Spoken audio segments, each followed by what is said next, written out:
3 hours.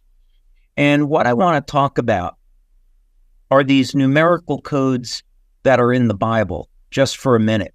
And for the purpose of this information, I'm not trying to persuade you to be a Christian or any other faith. This is simply a matter of science, the fact that this numerical information is there. My personal belief is that the Bible is the inspired word of God, but what matters in this context is what this information can mean to you, how you can use this to improve your life in potentially a really dramatic way. So let's look at it from that perspective.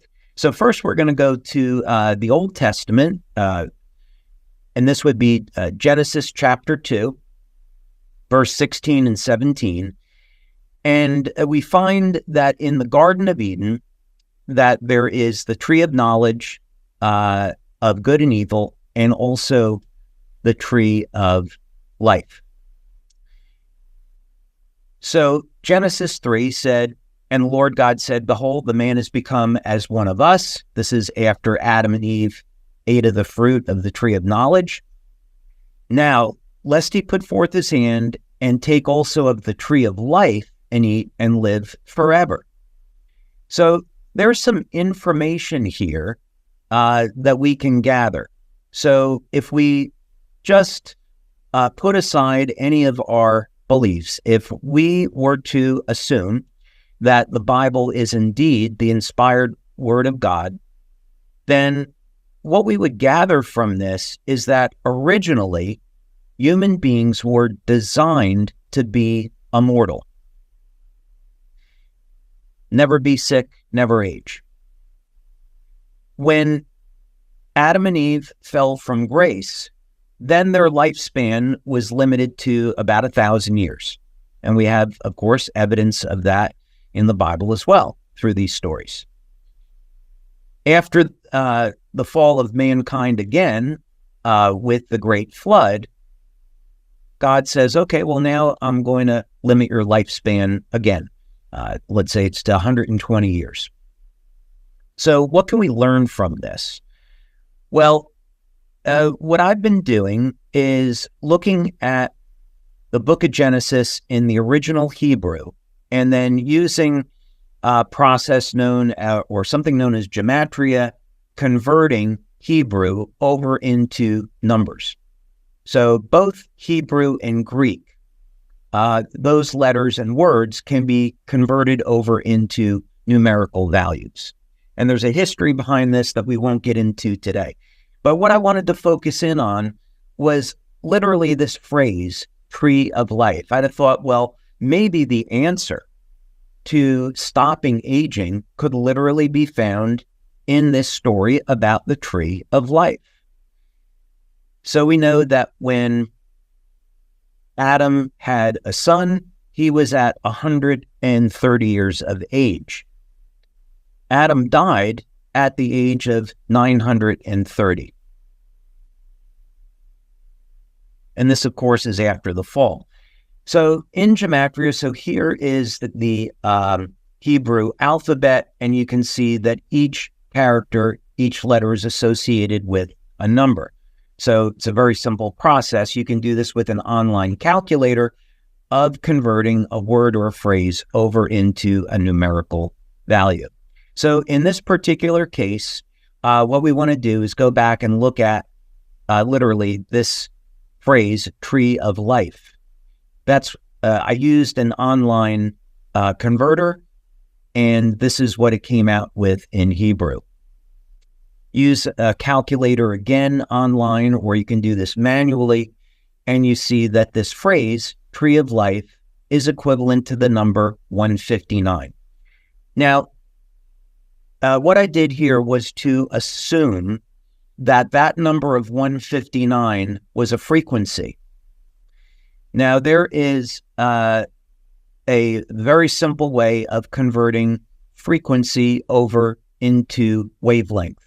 Essentially, what you do is you take the speed of light, divide it by frequency, and then you get your wave number.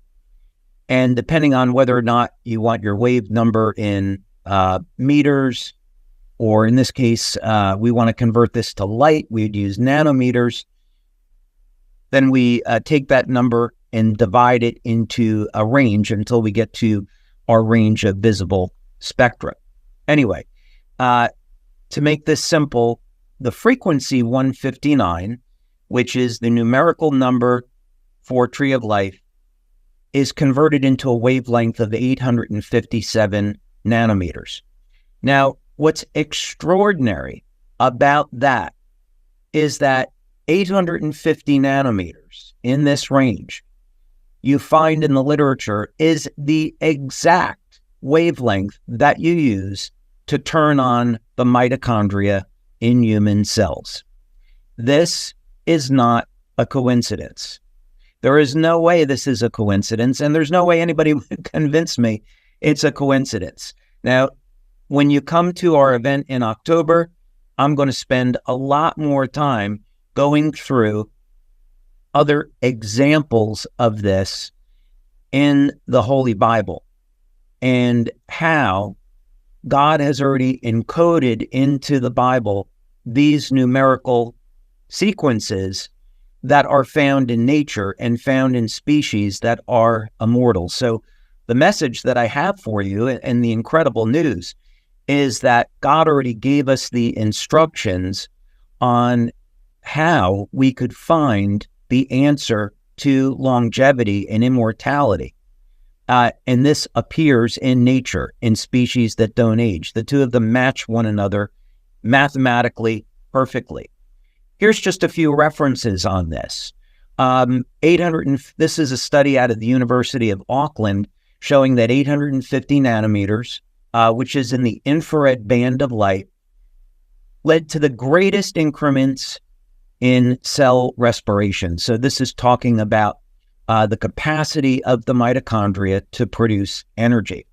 And the reason this is important is because we know that as human beings age, there is a decrease in the amount of energy that the mitochondria produces. That's number one.